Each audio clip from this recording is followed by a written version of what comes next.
Welcome back to another episode of Motivate with Coach Camp. I, of course, am your host, Coach Camp, and we are down here in the ridiculously rambunctious studios of SRP with Mr. Derek Michaud. So, you guys know this. You know this. You've been watching this show for a while. My viewers, my listeners all around the world, you know that I've got some energy. That's not a secret. That's not a surprise. You know, I come in here to the studio. I'm ramped up. I'm fired up. I'm ready to go. And ever so often, I will come across a special somebody that has that little extra level to their life. That little something, like if you just took this fire over here and you fanned it, it's going to flame up. But you pour gasoline on it, it's going to explode. That is what we are dealing with today in the studio. I've already told Mr. Derek, be ready with a fire extinguisher. I cannot tell you what to expect, but I'm going to let you guys know this much. This lady's story is phenomenal. And it's phenomenal because she has lived out so many people's difficulties and she's still standing. And her story is going to resonate with you guys. Oh my gosh, you're going to love this. Today we have Miss Twana Johnson. She is the owner, I don't want to make sure I don't read this wrong, the owner of Runway, Redi Boutique. She's also a personal trainer and owner of Fit with Twana. Her story's phenomenal. She's an entrepreneur.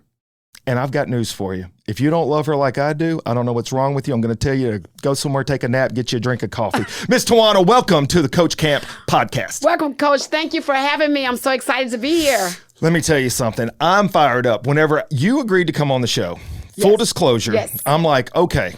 All right, this one here, I can feel this from day one. And I already told my wife, I said, listen, when you don't have anything else to do, whenever you sit down, have 45 minutes to dedicate to the show, because you ain't going to want to get up and go anywhere. Wow. So make sure you don't have other things going on. Just to fill my listeners and viewers in on this. So we were together at a teen summit down in Walls, Mississippi. Correct. Happens to be my hometown I grew up in. And we're down there speaking, and the guest, or the main speaker, if you want to call it that, the headliner, was running a little behind. Correct. And so Mayor Henderson asked you to come out and share a piece of your story. Now, this part I love. So I spoke for about 8 minutes or so, and I didn't know you at that point. You're off to the side. That's right. And whenever I'm hitting some points, I'm hearing somebody testify off to the side.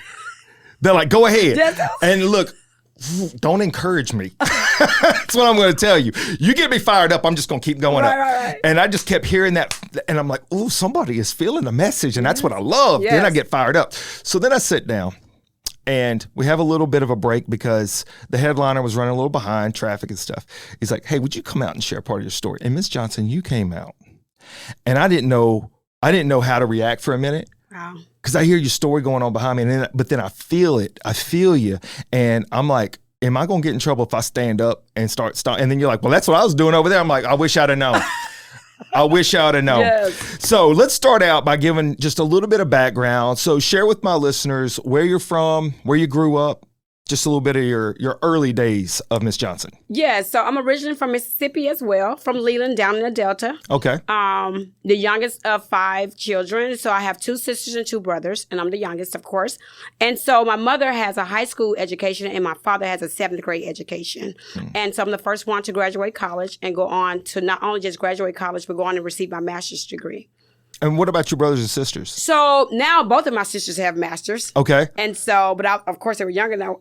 I'm younger than they are, but now they both have masters, and my brothers are just 2 hardworking young men. So growing up, and obviously that's a big part of it, right? So education, it's not always guaranteed. We live in America, but I got news for you that your story is out there still. People are living that moment right now, right? Yeah. And there's a lot of reasons that a person finds themselves in a place where they can't finish high school. Correct. And they don't have the opportunities to go to college. Yeah. And I get all that. Yeah. So what was the influence? Where did that come from that you wanted to step up and further that education straight out of high school? Well, I just, Coach, the things that I saw around me, I didn't want. And I just always knew that I wanted better. And I knew that, and I felt like at that time, education was the catalyst to get me there. And so, like I said, I really didn't see that much education around me. And so I wanted to be the first to go to college for my family. What did your family say? They were very supportive. Yeah. Very supportive. My mother couldn't help me with the financial aid because she was not, familiar with it. Mm-hmm. So I went and I just asked questions, and that's who I am. If I don't know something, I'm going to find out. Yeah. Where'd you go to school? I went to Jackson State University and Mississippi Valley State University. Okay. Sorry to interrupt you on that, but No I was worries. just curious because so that's where you started out at Jackson State. I started at Jackson State. Okay. And so not having a lot of ideas about how to get started, you just go to the school? Is that what you did? I went to the school and I just asked a lot of questions, and they, dealt with the counselors, and they just kind of guided me step by step. But I had no guidance at first. So what were you wanting to become as you were growing up through high school and stuff? I just wanted to be better. I just wanted to, initially I wanted to be an attorney. Okay. And so we'll take that back. First, it was computer science until I got my curriculum.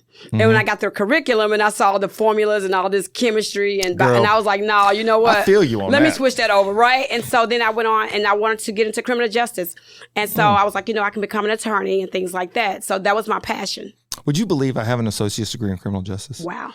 I thought about being a police officer at one time, and it was the Air Force where I found firefighting as my passion and love because a person told me about how cool it was, and girls dug firemen. So I was like, all right, well, That's true. that's not a bad It's gig. the uniform. It's the uniform, right? That's correct. So whenever you go to school and, you're trying to feel your way through college, trying to figure out what you're going to do, you mentioned this in your story in Walls. And so how old were you when you found your first relationship? Because if I'm not mistaken, you were young whenever. I was young. I was very young. Yes. My son's father, which was also my he is also my ex-husband, but I was young. I started dating him at 17 years old. And he was actually 10 years older than I was. 10 years older. What did your parents say about that one? She wasn't happy about that. I wouldn't think so. No, she was not happy at all. My daughter's 15. Yeah. And the people's elbow is on. Yeah. I get it. So you start dating, and this is part of it too. So I want to make sure that I'm building this story the right way. So obviously coming from a family where you had 4 older siblings, you had to be tough. Yep. I'm guessing. That's correct. I don't know your family. That is correct. But I'm saying most people that have 4 siblings, they got to be tough. Yes. And going out of high school into college, into an area that nobody had been to, that you didn't have like a mentorship system where you could ask questions to. And I get that. So that mental toughness that was already there. And at 17, dating an older guy, where does that fit into the equation of going to college? Because clearly this was during that time, right? Yes, it was during that time. I just knew that I wanted. So, he didn't prevent me. He was, as a matter of fact, he was very supportive. Okay. But I was going regardless. It wasn't about him. It was about me. Yeah. You know what I'm saying? So I was going, but he was very supportive. Okay. And then when you get into college, and this is the part too where I don't want to mess up the timelines. Yeah. So share with me whenever you get married. You got married to him at 17? I got married. No. I didn't get married at 17. Started dating him at 17. I started dating him at 17. I got married when I was in graduate school. Oh, so you guys dated for a while? We dated for a while, yes. He wanted to marry me. He kept asking, but I kept putting it off. Very responsible though. Yeah. I kept putting it off. You were a woman on a mission. Yes. And we did get married when I was in graduate school. And so how were you at that time? So I had to have been 21, something like that. 21, 22. Yeah. Yeah, but I had a son when I was 19. Okay. So, no, 20. Actually, I had Anthony at 20, and then we got married, I think, at 22. Yeah. Okay. So far up to this point then, you're achieving. You're seeing a vision. Yes, correct. You're going down that road. Yep. And you're checking boxes, if you want to call it that. Life has boxes, right? Yes. So it's like finish high school, Yep. check. Or maybe even before then, get my driver's license. Yes. You got these moments, right? That's it. Here's your driver's license. All right, then get out of high school. Go to college. Okay, cool. Meet somebody that I want to marry. Cool. Check that one. And so you're checking these boxes in life, and you're achieving things that you're setting your mind to. Correct. Okay. And then you had a son. Yes, I had a son at 19. At 19, yes. Okay, and so 20 actually. Yeah. And did that cause any kind of a hiccup in the education? I had a very supportive family. My mother supported me, and my ex-husband supported me. Okay. And so I didn't have any issues. I just kept going. Kept plugging away. It was tough because I was working full-time and I was going to school full-time. Yeah. It was tough, but I was always busy. But no, I had a very strong support system. And so whenever you are 21, get married, you have a 2-year-old, you're going through school, you're finishing up graduate school. Yeah. At some point in your story, and this is so things were going smooth. Yes. And I think that's the part I want to build first. Yeah. I want my audience to understand. So there's a couple things here that we should probably highlight. Twana, you started out with humble means. Yeah. Okay. You had some siblings there. You didn't have a lot of influence towards education or, career maybe minded. And it sounds like your parents were hard workers. Yes. Yep. And you had a family that was supportive, Yes. which is very needed. Yep. And so at this point, here you are. You're checking boxes and life is going smooth. And I got to tell you, sometimes that can almost be a curse. Believe it or not. When things are going so smooth, and I was kind of just sharing this with my producer right before we started, before you guys got up here, I was like, the process to be where we are right now today, doing what we're doing, this has not been easy. It's not been easy. We've had a lot of hiccups. And I said, I'm so thankful for the hiccups and the hard road because it built some character inside of me that I know if things happen that are bad, we can adjust to that. That's it. And we can push forward. That's it. And so here you are. Now, you have some influence that maybe or maybe not that you had realized from your parents' hardships that you were drawing strength from. That's it. And I have realized that about my parents. Yes. They went through stuff that I didn't understand how tough that was until I got older. And then I started reflecting and I'm like, man, that's where I get some of my hard-headedness from. You got to be hard-headed. Yeah. You got to be stubborn. Yes. You got to want to go for it Yes. when everybody tells you can't. That's it. And I'm seeing you right now making these decisions. You're going to go to school. You have a child that's not going to stop you. You got an older boyfriend. We're going to be all right. We're going to just keep dating for a minute. We're going to get married later. You're getting married. And so where is it? Because at some point, things start to get sideways. That's it. So what year was that? How was that going? So we were married at the time. We were together for a long time. We were married for 4 years. And I remember falling completely out of love with him. And I remember asking for a divorce, and he didn't want it. He wanted to stay married. And so I just made a decision that one day that I didn't want this because I was happy in every area of my life. I can remember, Coach, sharing with my mother. I was like, you know what? I just got a promotion on my job. I got my master's degree. I'm living well. I'm making decent money, more money than I've ever made in my life. I was like, but I'm miserable. And I'm miserable because I'm with a man that I don't want to be with anymore. A great father, great provider. I just didn't want to be with him anymore because we had outgrown each other so much. I can remember at one point we were together and it's like we were in the same book. And then I can remember, Coach, it was like, we're in the same book, but he's on one page, I'm on another page. Yeah. And then it got to a point I was like, we're in the same book, but he's in one chapter and I'm in a whole other chapter. It just kept spreading. And then it got to the point I said, we're in two different books. Yeah. And I had to do something because I just felt like, my son, and he wasn't, and my ex-husband don't really like to argue, but I have a mouthpiece, a little mouthpiece on me, right? And so I got to the point, and I remember my son saying to me one day, he said, well, Mom, I hope you don't argue today. Oh. And when he said that, a wake-up call? That was a wake-up call. Yeah. And I was like, it's time to go. And so it was tough going through the divorce because we had been together for so long. How long did y'all date? We dated for right at 7 years. Wow. Yes, because I was determined to get my education. I was not going to get married until I got my education. That's strength. Yeah, and so he wanted to get married earlier, but I was like, no. Yeah. I wanted my son to be able to be in the wedding, but more importantly, I wanted to get my education first. Yeah, so looking at that just as that decision, in itself, and I can relate to some of that. I have an ex-wife, and we had our ups and downs like relationships can. Yeah. And it did get to a point where we were just two different people, and it's very similar. Your story is resonating. I didn't know this. I didn't know how that part of it came together for you, but it does become that. And then you have to look at, what is the rest of my life going to look like? Am I going to live the next 10 years, 15 years, 20 years, and resent and regret that you didn't take a different course in life, even though that other course is not guaranteed. Right. It could be very scary. It's not safe. The unknown. I think that's one thing that people sometimes get lulled into is that it's easy to make the easy decision because it feels safe. Exactly. But you want to know something that I found fascinating? You're familiar with Jim Carrey, the comedian? I am. Yeah. Do you know part of his story? His dad had a blue collar job and was very against Jim Carrey. And this relates to our story here. Okay. He was very against Jim Carrey going into acting, being a comedian, all that. And he tried to influence Jim Carrey to stay the course of a safe job. Wow. And he found his father, older in life, losing his job. And Jim Carrey said, you can play it safe your whole life and it not work out. That's it. Or you can take the chances that you feel like you need to take and it still might not work out, but you never have to look back and wonder. That's it. And I'm like, man, that's profound. That is. Now, that didn't change my course at that time. I didn't know about that till later. But when he said that, when I saw that in one of his interviews, I'm like, how many people just stay on a course because they feel like this is the right thing to do, this is the safe thing to do, and then when it falls apart, they don't know what to do. They don't know what to do. And see, I got the feeling from you just in our early conversation piece here, that you never were in the mindset that you had to do something. You were going to create the opportunity. You were going to pursue it. And if it fell apart, you're going to figure it out again. So here you are, 19, you got a baby, going to say, I'm going to keep going. You got this man, he's like, come on, girl, let's get married. You're like, you know what? We're going to hit the pause button. Let me keep working. I'm going to get my education first. Those are some of those nuggets of strength. Wow. You don't even realize in the moment you have that, right? I know, right? You're just doing you. That's it. And people do that. Wow. But that's the testimony.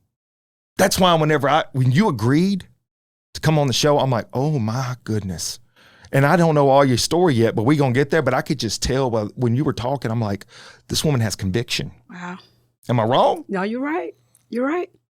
And I said, well, this conviction is going to need to be spoken. Yes. So here you are. Now you make this hard decision. Your life is situated. Yeah. Can I say it that way? That's right. That's right. You got a kid. You've got a job. You got your education. You got a family. I'm assuming you have your house. You have cars. You have all these things that people aspire to get. And you know, if you're living in America, you're doing the American dream. That's right. Who do you go to first and say, you know what, I want to hit reset? Who's the first person you talk to? My mother. What was her response? She asked me first, was I sure? Mm-hmm. And then she told me, I support you. Whatever your decision is, I'll support you. Mm-hmm. Very, very loving mother, very supportive. Gave me words of wisdom. Mm. You know, told me, she actually helped me through this transition. Yeah. Without her, I think I would have made some mistakes. Yeah. But she helped me with the transition. I've said this many times. You do need a few people in your corner. Yep. You don't always need somebody that's going to tell you what you want to hear. You're going to need somebody that's going to tell you what you need to hear. That's correct. But you also need some people in your corner that realize they can't always influence what they think is right for you. Yeah. But at the same time, they realize that if you make those mistakes, that they're going to be there to help you. That's it. And if you've got that in your corner, that's it. That gives us a strength that you can't really, there's nothing that you can compare that to. That's correct. You know? So here you are making this decision, and you said it didn't just happen right away. So how long is that, if you don't mind me asking, how long is that break period? How long does it take to sever ties, so to speak? It was actually not long. Okay. To be honest with you, I was struggling with it, for over a year, but then I went on and executed. And so we went on and got a divorce. It only lasted for a few months. That's not the norm either. It was not the norm, but we didn't have a whole lot to fight for. Okay. And my husband, he didn't want the divorce, and but at the time he just went on and agreed with it, and it was what it was. But then I was all excited. Okay. Because I was afraid of the unknown, but I was excited. I just felt like, you know what, I can do this by myself. Mm-hmm. That was just me. I'm always thinking like, I can do this. I wish I could say it surprises me, Twana. I'm not feeling surprised right now. Coach, but it was crazy. I remember buying my first car by myself because I was so young when I got with him. So everything was me, my name and his name. And I remember the most liberating experience for me was purchasing I bought an Acura off the showroom floor at the time. I was so excited. And I was like, it was in my name. Yeah. I bought my first home in my name a few years later. So I'm like, okay, now I'm feeling empowered. Mm-hmm. I'm like, I got my first car in my name. I got my first house in my name. And so everything was great until it wasn't great. Yeah. So you're feeling these moments of, it's like you have the fear, of course, of the unknown. People have that. And I think that keeps people back from trying stuff. Of course it does. But then there are those special cuts of individuals where that fear also invigorates. And it's that's that tantalizing excitement of, it may not work, but I gotta try. That's it. Look, this is unrelated, but it's related. I just want you to know that when you have that in you, which I have that, this is why I knew that this was going to be so fun. This is going to be a fun conversation because I feel this stuff, right? Yeah. You can't get away from that no matter how old you get. I turned 51 this month, and this past weekend or 2 weekends ago, I'm with a friend at the lake, and he has the ski boat, and they have this boom out to the side. And I have watched videos of people barefoot skiing, and I think to myself, I can do that. I can do it. I've never done it. That's a bad idea. I couldn't do it. Wow. I got beat up and swallowed half the lake water. But you know what? In my mind, I'm like, I got that. You get it. And I ain't never done it before, but I got that. And so that ability to believe in yourself that's unfounded at times, that's a strength. Yeah. And I was not, here's the other part of this. So I want to finish that thought with, I wasn't disappointed that I couldn't. I was satisfied that I tried. That you tried. That's it.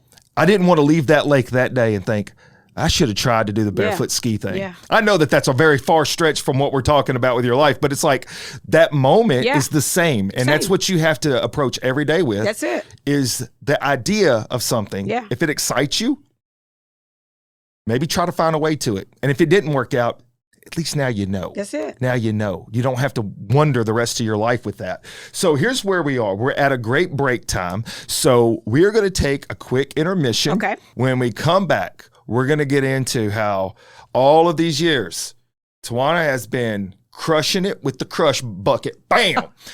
And then when life says, you know what? Sometimes you need one of these. Tyson said, it ain't about how hard you can hit. No, that ain't what he said. That was Rocky. Rocky said, it ain't about how hard you can hit. It's about how hard you can get hit and get back up. Whoa. How much you can keep going. Tyson said, everybody's got a plan until you get hit in the mouth. I think that's a different thing, but it's still the same truth. It's the same truth. You better believe it. So you guys don't go anywhere. We are going to be right back after this message. A great opportunity awaits. The Motivate with Coach Camp podcast is now in its second season, and we are excited to say that we have listeners all over the United States and in 19 countries. If you have a company and you're interested in some very affordable advertising, while at the same time supporting a great cause, please go to motivatewithcoachcamp.com and fill out that sponsorship page, and we'll get right back to you. You can support the podcast through donations on Venmo at Motivate with Coach Camp. Thank you to all the listeners and guests who have blessed this podcast with their engagement and involvement. Welcome back. Look, if you guys have tuned in for the first half, and if you haven't, hit pause, go back to the front, come back to this point. You do not want to miss the front part of this episode. But we are about to dive into, you've heard the story now of how Miss Johnson had a lot of things going her way. And even whenever life took a different course, she was constantly thriving. She was putting forth that strong effort to not let something hold her back, stand in her way, or fear be the thing that caused her to not try. And she's done that. And she's made this a point in her life. And the next part of the story, if you are right now watching this podcast and you are feeling like that you have had an unfair shake at life, things have happened to you, maybe it wasn't your fault. And that's okay, because that does happen to people. It's not their fault. They didn't cause the problem. But you're willing to stay in that position. Maybe this story is going to be the thing that you need to hear to get back up and keep fighting. So, Miss Johnson. Yes. Here we are. Life has been clicking. You've made a redirect. And what are you doing at that time in your life as far as your job is concerned? So I'm working in my field in criminal justice, working at Target in loss prevention. So I've been with the company for, I don't know, about 4 years. So just, making decent money and just living. If you don't mind me asking, how old were you at that time? Maybe about 31, 32. Okay, so early 30s. In my 30s, early 30s, okay, yeah. So you're just making sure I'm painting the picture. Yeah. You were like 24. Oh, right? No. So early 30s. I like to think people, once they hit about 28, 29, 30, that their perspectives on life start to change a little bit. Right. And I know it when I was in my 20s, I saw the world one way. Yeah. As I got my 30s, I see another. And now that I'm 50, I don't remember what I saw. Right. So that's normal. That's it. So here you are, you're working at Target, and go to the next part of your story. Share how this starts to take place. Yeah, so everything is going good. I'm modeling. That was the other thing that I was doing. Have been doing that for a while, and so everything is going great. And so the mortgage crisis, the mortgage 2008, 2009, Lord, that's it, yes. right? And so I got into this program, but I buy my first house on my own. Being ignorant, not really understanding, balloon mortgages and things like that. So been in the house for about 3 years. After that, the mortgage goes up, almost $600 difference, right? So at this point, I'm struggling, trying to keep the mortgage, trying to make the payments right. So I had gotten into this program. I was like, you know what? The guy was like, we can save your house, da-da-da-da. So I'm excited. So I'm in the program for months. All of a sudden, one day, I receive a knock on the door. And so when I received a knock on the door, I was like, and to be honest with you, I had left Target, so I was really behind on my car note and my house note. So I didn't know which one they were coming to get, because I had gotten behind on my car trying to pay the mortgage. Right. You know what I'm saying? So I was like, I remember looking at the door, and I remember seeing sheriffs. And so I ran back in my closet. I went and hid in my closet, and I called my best friend. And I was like, hey, look, the sheriff out here. I said, I don't know what they're coming to get. I don't know if they're coming to get my car or my house. So he said, Twana, just open the door. And so when I opened the door, that's when they literally handed me the paperwork. And they said, ma'am, this is your eviction notice. You have to vacate the premises right now. And all of a sudden, all these people started walking in the house. It was the sheriffs. It was the movers. It was just police. It was just, I felt like it was 100 people in my house, And so I just went into my bedroom and I was just like, this can't be happening. And all I could just hear, I could just hear them picking up, taking the furniture out and open the door. And, this is this. I can just hear all of it. And it just seems like to me, this is not happening. Like this can't be real. Yeah. And I remember, Coach, I was sitting there and when they made it to my bedroom, I remember sitting on the floor and I said, sir, just give me a minute. Yeah. Just give me a minute. And he said, yes, ma'am. And it was like, that was the only thing I had to hang on to was my bed. I was just like, I was just sitting there like, what am I going to do? Fortunately, my son was in Mississippi with my mother. And so I'm just like, where do you go from here? And I remember, Coach, I just picked myself up. I called no one. I didn't call my mother. I didn't call my sister. I called no one. I just got in my car and I remember going to U-Haul. All of my furniture, all of the furniture is just sitting out front. They just put it on the curb. Yes, I'm experiencing every negative emotion that you can experience at that time. I'm nervous. I'm scared. I'm sad. I'm embarrassed. Everything. My neighbors are looking. And so I just get in the car and I just bagged out and went to U-Haul. And as I was driving to U-Haul, I called a couple of friends. I need you guys to come and help me to get my stuff. Yeah. And so they were there. And then as I was driving back from U-Haul, that's when I called my family. And they immediately came to my, but they were like 2.5 hours away. But they came to my rescue. But, and I was homeless for months. I lived in an extended stay. It was time for my son to get back to school. And I remember just, getting him dressed. How old was he at that time? He was in 7th grade, so maybe around 11, 12 years old. And so we lived there for months. And until I just, I called one of my best friends and she was like, I told her she was living in Atlanta. And I said, I'm coming to Atlanta. I need somewhere to stay. And when I shared it with her, she said, you know what? I'm here with my child and I need some help. So she needed me as well as I needed her. And then that's when the transition took place in my life. So you are sitting in your house and without warning, it's early. They woke me up. It was like 7 o'clock in the morning. Yeah, it was early, on Thursday morning. And so I know that unless this has happened to you, it's incredibly difficult to wrap your head around, unless this has happened to a person, what that hopelessness and helplessness feels like in that moment. Yes. And to your point, you're there by yourself. And so you don't have someone at least to go and embrace in the moment, right? No. So I think that's a very human moment that you just needed a second to wrap your head around what was going on right in that moment. Because it's really tough when you are living through a traumatic anything, it can be anything. Most people can relate to that, where you cannot, even though it's real, and it's happening right in front of you. Yeah.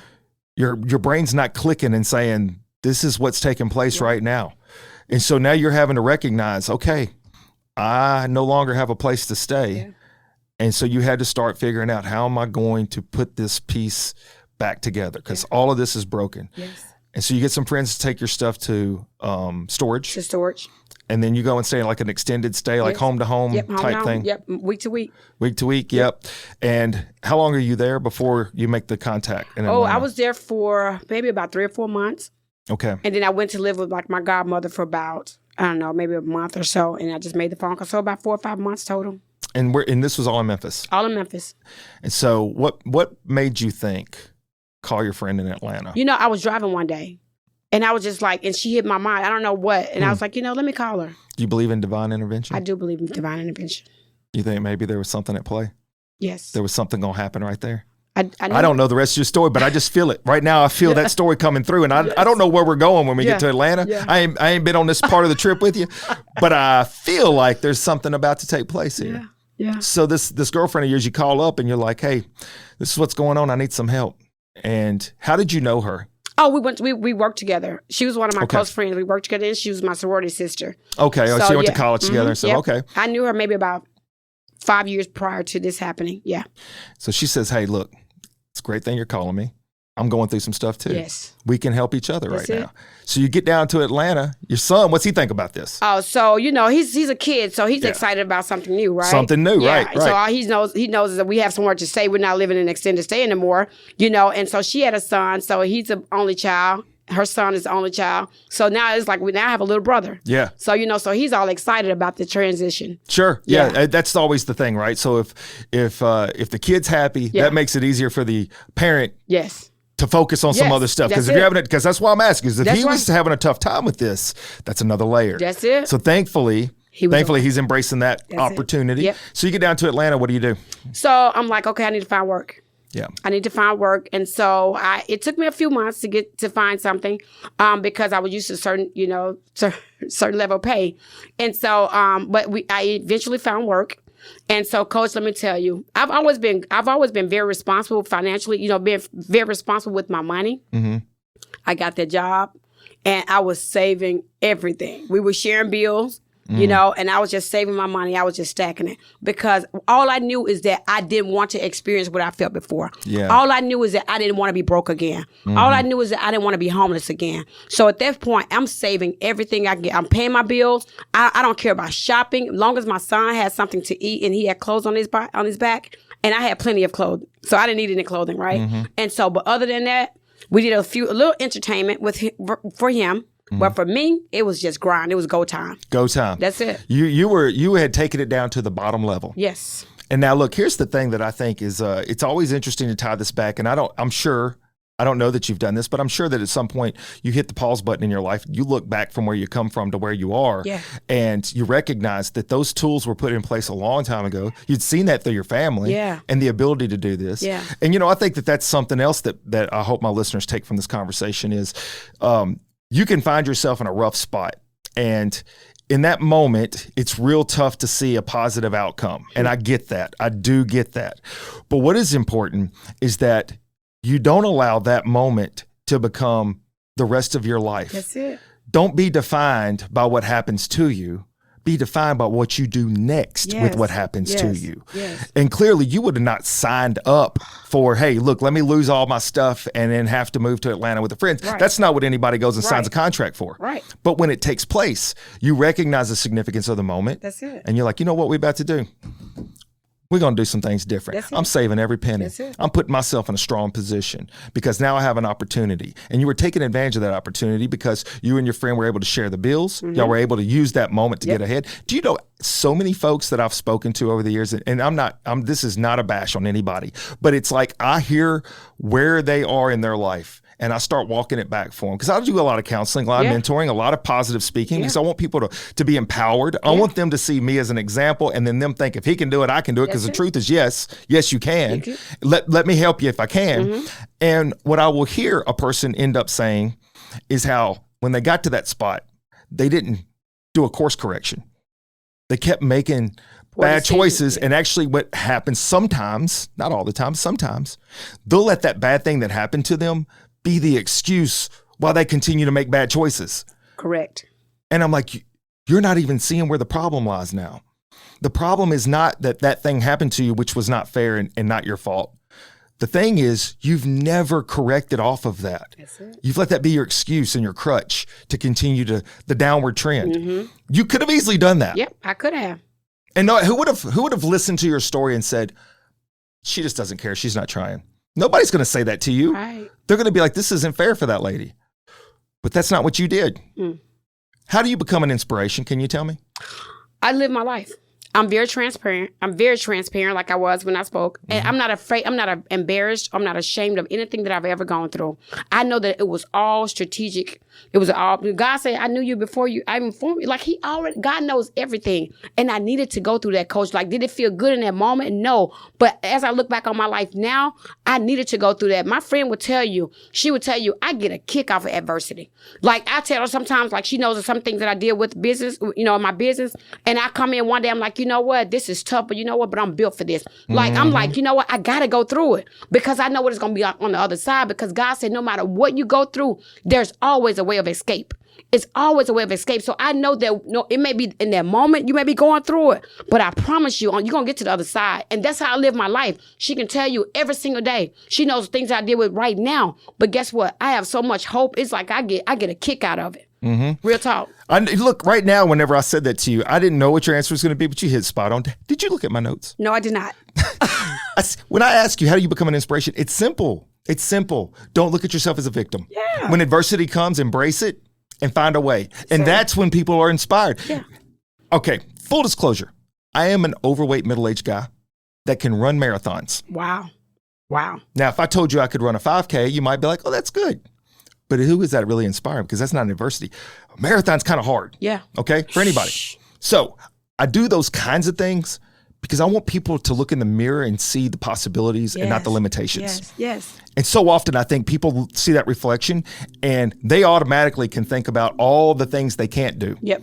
And then if they have a negative voice out there telling them what they can't do, they'll embrace that quick. It's like, why should I? That's it. Nobody else sees that I can do it.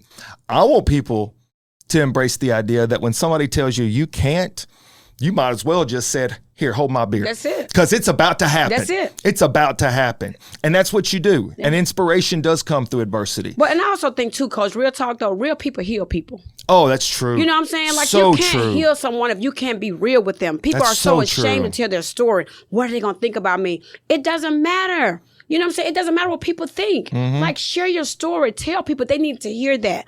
Because some people feel like it's just me. I'm the only person who's dealing with that. But when they can hear someone else's story, they say, you know what, man, I can relate. Like, I've been through the same thing. So that's why it's important to tell your story. Real people heal people. That's it. I have this down here as one of my ingredients. I believe I'm a big ingredients guy.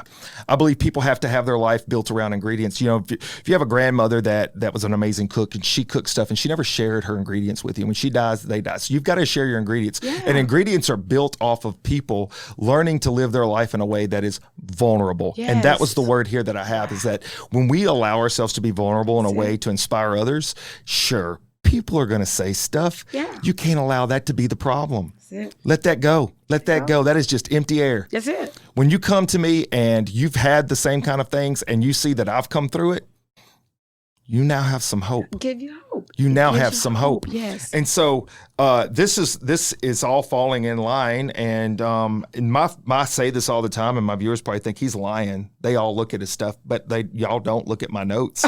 Y'all don't. Nobody ever has. But all the time. And when you go back and watch the episodes, it's like he's saying it again in that episode. People just hit the stuff. My next comment was, people have to think of life in the sense of, and I love this quote, and I'm not sure who said it, my comeback must always be stronger than my setback. That's it. And when I read that, I scroll through quotes all the time. I'm like, oh, this is going to fit perfect with your story, because that's what it has to be. That's what it has to be. So here you are, you're in Atlanta, you're saving every penny. You are doing the things you're supposed to be doing to get yourself back on track. How long does that take? We were there for 3 years. 3 years. 3 years. And then what happens after those 3 years? So she comes back because she's originally from Oxford, Mississippi. So she comes back and she says, Twana, she comes home one day and she says, Twana, I'm moving back to Oxford. I said, good, because I'm ready to move back to Memphis. So I was so excited, but I came back. So of course, you know, going through the transition, Coach, my credit score was jacked up, right? So I got all the way down to a 500 credit score. So I called this guy, and they had just built these homes in Olive Branch, but they were actually like for a living community, like for older, like a community, but they were, I don't know, but anyways, so they were very nice, had a two car garage and everything. So I told the guy, so I said, look, don't run my credit. But right now I got first month, last month rent. How much money do you need right now? I can meet you and give you this money. Don't run my credit, but I got the money. But that was because I saved the money. And the guy was like, you know what? He said, when can I meet you? And that's how I got into a nice home and my son was in school, you know, in Center Hill, and we just went from there. And but it was just like, you know, I just kept going, got a job. But what's so crazy, Coach, I moved back to Memphis, and the job that I got, I was making like $30,000 less than what I was making.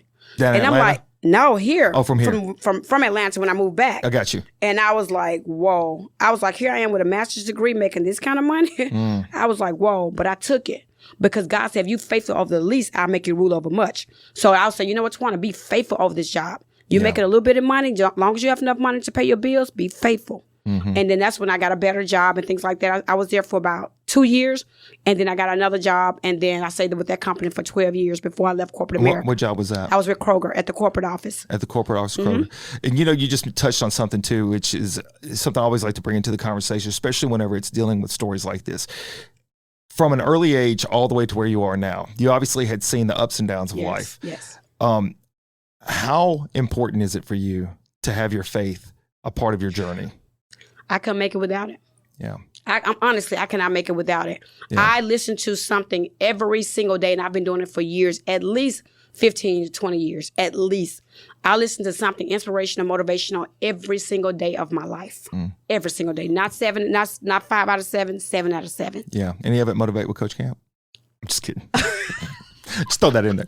Yes, I get it because you Yes. know what? Mindset is everything. Yes. And if you allow yourself to be influenced by a negative mindset, then that's the lifestyle you're going to live. Yeah. Well, you know, Coach, faith comes by hearing and hearing the word of God. So you Yes. got it. That's the only way you're going to increase your faith. That's right. Because life is tough. And so you find yourself, you know, like, man, you find yourself doubting yourself. You find yourself, you know, making negative comments. But when you hear that word, it just continues to increase your faith. So that's why I have to listen to it. I can't speak for anybody else, but I need it. That's right. I have to have it. You know, and honestly speaking, that's where the strength comes during the low points. That's Is it. that knowing that where you are now has a purpose. Yes. People don't often see it that way. You have a purpose when you're there, Yeah. wherever that is. Yeah. And then when you come out the other side, you're going to get to share that moment. And that is the higher calling. That's it. And having the faith is what sees you through. Yes. You know, I think this too, I've had this conversation with friends and people talk about, you know, well, this is just a handful of conversations, not often. I don't want to mislead you on that. Yeah. It's been a couple times.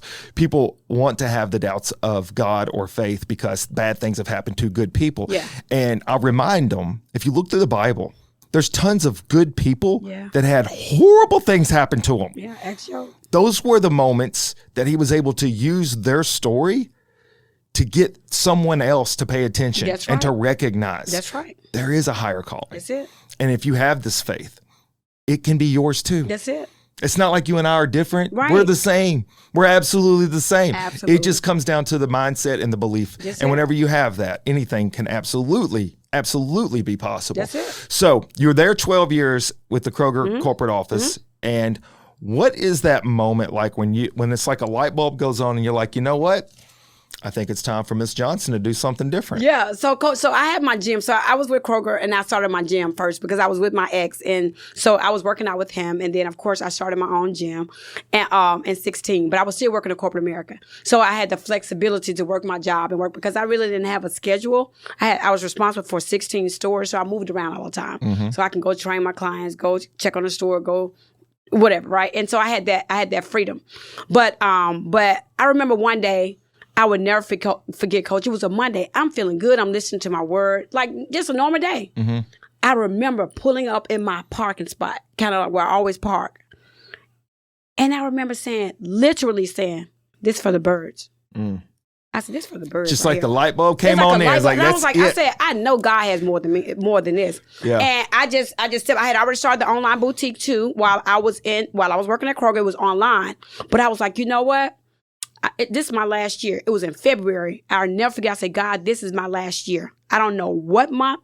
I don't know what I'm going to do, but I know this is my last year at Kroger. Mm-hmm. And things just started taking Doors place. opening. Yes, doors just started And opening. so it's not surprising that you make a decisive decision and pull it out. I like that idea too. Yeah. It's like, you know what? That's how you have to be. Yeah. I have a whole episode. There's a whole series I do that's separate of Motivate with Coach Camp. It's called Cannonballing Life. And the whole concept is that the best way to embrace anything is to just go all in. Just go all in. You got to make the decision and go for it. And using the analogy of a cannonball, if you go and you run and jump off the side of the pool, once you're in the air, you're going to figure it out in a That's few it. You gotta minutes because believe you're going to hit the water. That's it. You can't change your mind now. That's it. It's over with. So you make this decision. It's like, all right, 1 year, God, this is it. I'm asking you for this. Let me do this thing. And I left within a few months though, actually. And it didn't make it a year. No, I didn't make it a year. It was actually in June. I walked away in June. And so then at that point, what is your main thing? Is it the boutique? It was a boutique. I actually Yeah. passed by a sign. I was leaving my store. I leaving my gym one day, and I saw a sign, and it had these two guys' name on it, and said lease available. So I called the number. The one guy called me, told me he's going to call me back on tomorrow. I didn't hear from him, so I called the other guy. I was like, because I don't really take no for an answer. So I called the I guy, believe that. and and he was like, well, hey, Twana, when can we come and meet you? And we went and met with the guy. And I didn't leave my job until I signed that contract. Once I signed that contract and signed that lease, I was like, I'm out. I need you on Coach Camp's team. I don't know how I'm going to have to figure this out. That's what I need. That's it. You know, it's funny because your story resonates with my boy Derek, which is going to be editing this and seeing this. He's walking down the road and he had been doing social media stuff. He had been doing podcast editing from his house. Yeah. And he sees a lease sign outside this building and he says, it's time to go brick and mortar. See? And he's been here for 2 years. Wow. And it's been growing and See? growing and growing. And he took that leap of faith. His leap- Now, is the road always been easy? No. No, trust me. When you're an entrepreneur and you're a business owner, Yes. You're going to have plenty of fallbacks, which is what segues me to this. Can you talk about how your previous life, all the things you've been through, has helped you as a business owner and entrepreneur? Because I have a lot of entrepreneurs that watch the show, and I know they want to pick your brain on that. Well, let me tell you something. This is not for the faint of heart. Mm-mm. If you are weak, don't even get into it, right? And so I just think that the mental stamina that I've endured, like I've gained all these years, it literally helps me every single day because it's not easy, you know. But I never want to throw in the towel. I just each day I'm like, you know what, T. I wake up each day and I talk to God. I'm like, God, you know, this day our daily bread. Like literally, I take each day. Coach, I used to, you know, be way in the next week stressing out about what's going to happen next week and all that. I'm like, God, this day, my daily bread. So long as I can make it through today, I'm okay. Tomorrow has enough words for itself. You can't go back and change yesterday, this day. And that's how I live right now. So in business, it's going to be tough. Some days it's going to be slow. Some days you're going to make a lot of money. Some days you won't make any money. But you have to keep going and know that one day it's going to come. God going to open up the floodgates of heaven. I'm telling you now, it's going to be overflow. So that's how I live my life. I'm just one day, increase, overflow, more than enough. You're not going to believe me. I got goosebumps right now. Can you see the goosebumps? I got goosebumps. I see them. Before you got here, Derek and I were talking about some of the things that we've been fighting through and the work that we put in. And sometimes it doesn't feel equitable to the amount of work you put in. And I was reminding him, I literally said what you just said. I wish it was on tape so you would know I'm not just coming up with stuff. I swear to you on my heart. I was just telling him, you know what? We got to fight today. We win today. We wake up tomorrow and we fight tomorrow. We can have a dream and we can have a vision of where we want to go, but we don't get past the day. Fight for the day. I swear to you, I said that before you got here. How is this possible? I only have one answer. God. I only have one answer. That's all I've got. That's it. This is another quote I wrote down, and it falls in line with what we talked about. So just putting this out there. I use a lot of quotes. Yeah, We just talk about mindset, positivity, all that. I get it. Yes, and yes. Falling down is not an accident, but staying down is a choice. That's it. And when I read that one, I said, I think T might resonate with that one as well. Yeah, you better believe it. Because falling down can happen to anybody at any time. At any time. But you stay in there. That has to be on you now. That has to be on you. And nobody said it was going to be easy. You got to get back up and you got to keep fighting. And so, we're getting close to the end of our time here. And I tell you what, it's one of my favorite episodes. And not to take anything away from all my other guests, they are fantastic. But it's just that our story, I felt like, aligns, even though we're different lifestyles in a sense. It's just, I can feel the same kind of passion and desire that you have. And that's where I want to take this to the finish line on is now that you've had, we've talked about your early beginnings and then the mindset that you had to have and the difficulties you went through and the vulnerability that you allowed and the idea to share that with other people and the passion that you have from that drives you each and every single day. Yes. There has to be a message in there, a broad message, something that you want to touch on that can hit people's hearts right now, because I know this. When I heard you speak, I felt every single word. So I want to give you the floor for as long as you need right here. I want you to send this message, the ingredients that have been put in your life to share with others. You cannot take those things to the grave, nor are you. No. So please, what do you got? Coach, I've said so much, but I just want people to know, just don't give up. Like I know that's so cliche, but it's so much fact in it. Don't give up. Like, go each day. Like I just say, take each day. If God gives you the ability to wake up, man, I'm telling you, give him everything that you got. Like, don't look at your life right now as a failure. Just look at we all fail. We all go through failures and things like that in life, but you have to just keep going. That's all I can say, just keep going, Coach, because I'm going to tell you one thing I do know is creativity is built out of adversity. Mm-hmm. You deal with enough adversity, you're going to learn to be creative. Mm-hmm. You go through stuff. So the thing about it is just higher power. Yeah, some people use higher power, whatever. I use God. That's who I believe in, Jesus Christ. But all I can say is keep going and pray, because at the end of the day, God has the last say so. All we can do is just pray to him and give him our heart's desires. And guess what? God got the rest. He said, not by power, not by might, but by my spirit, says the Lord. Mm-hmm. So guess what? We can only do in our own power and our own might. But until God's Holy Spirit hit it, that's when it goes to the next level. So that's how I live my life. I believe that in every cell of my body that is who you are. Yeah. I believe that completely. And I do feel like that whenever we are set through tests and trials and tribulations, when we look for that higher power and we look for that purpose and we use that as a part of our passion, all of a sudden we are going to reach people that you never thought. Right now, T, what I want you to take with you as you leave here, we have got people. I have followers from Australia to Hong Kong, down to Oxford, Mississippi. Wow. And I want you to know somebody somewhere right now is listening to this podcast and they have felt your words. And I think that's the thing that I love most about this platform is that it's not just me sitting on behind a mic, which I could do. My wife will tell you he's got 1,000 words. Let him go use them at the studio. Right. I do that all the time.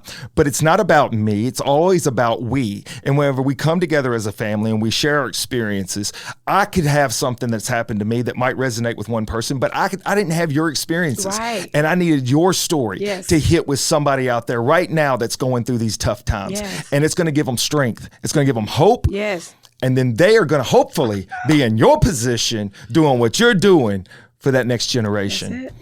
I cannot even think of a better way to wrap this episode up. I have absolutely enjoyed it, loved it. Thank you, to Coach. the core. I've enjoyed it too, Coach. I'm so grateful that you've actually invited me to come. I could not say no, even if I wanted to say no. But I knew I wasn't going to say no because let me tell you, you inspired me. I was telling my good friend as I was driving down, I was like, he got up and I was like, this guy was a boss. I said, he told me that we're going to be a fireball together. I said, but he has so much energy and passion.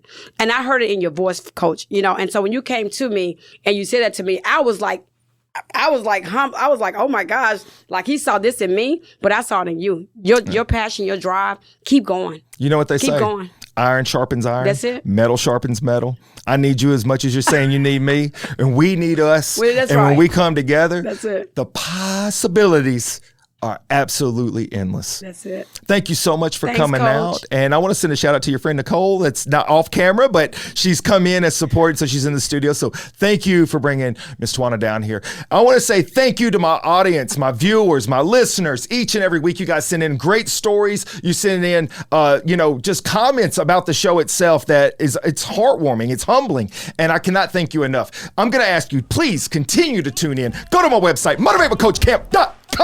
Check out my YouTube. Why don't you subscribe? And until next time, Coach Camp out. I love the chase and the hunt, and I set the pace when I'm running. I always take what I want, and I always give it 100. Don't need a bank, no, I'm funded. Play the game like it's nothing. I'm always thankful for something. Don't take for granted, stay humble. Now wake up! It's time to look at the enemy. Look in the mirror if he is no friend to me. It's not working out, maybe it's the chemistry. It's time to break up so I can make a better me. Better believe in your mind, cause it's everything. You can mold, shape,